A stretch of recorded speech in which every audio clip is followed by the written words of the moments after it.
welcome back to the channel, guys.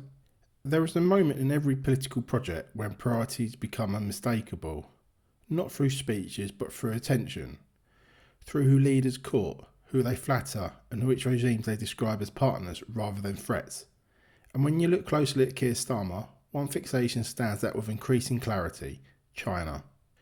This is not about diplomacy in the abstract. Britain has always engaged with the world.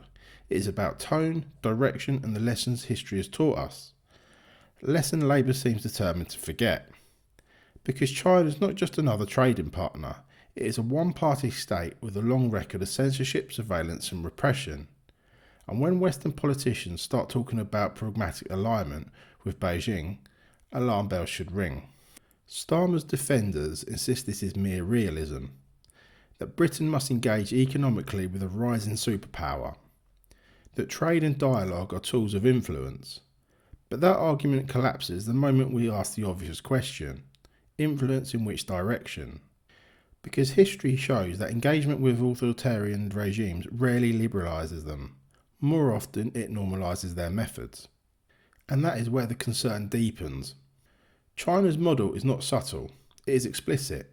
Speech is controlled, dissent is punished, platforms are regulated to enforce social harmony. Media exists to serve the state, and technology is deployed to monitor, rank and discipline the population. This is not speculation, it is documented reality. So when a British political movement shows enthusiasm for closer alignment with that system, it is fair to ask what lessons they are talking about. Labour under Starmer increasingly frames free expression as something that must be balanced against safety, cohesion and order. Speech is no longer treated as a default right, but as a risk to be managed. Language is policed, debate is narrowed, disagreement is reclassified as harm. These instincts did not begin with China, but China offers a convenient justification for taking them further. After all, if economic success can be decoupled from freedom, why prioritise liberty at all? This is the dangerous logic at work. The idea that prosperity requires control, that stability requires restriction, that the state must decide which views are acceptable for the good of society. It is a logic Labour flirted with before, and one that always ends the same way. Now, we've all seen this before. New Labour embraced authoritarian partners while lecturing voters about tolerance. It centralised power, expanded surveillance and eroded civil liberties in the name of modernisation. Identity cards were proposed, speech laws were tightened, dissent was managed, not debated. Today's rhetoric may be softer, but the trajectory is familiar. Starmer's admiration for technocratic governance fits this pattern perfectly. He prefers decisions made by experts, regulators and international bodies, insulated from public pressure. That model aligns neatly with Beijing's worldview, where democracy is dismissed as inefficient and accountability is treated as an obstacle. Efficiency over liberty, order over freedom, process over consent. Supporters argue this is responsible leadership, but responsibility without restraint becomes control, and control once normalised rarely retreats.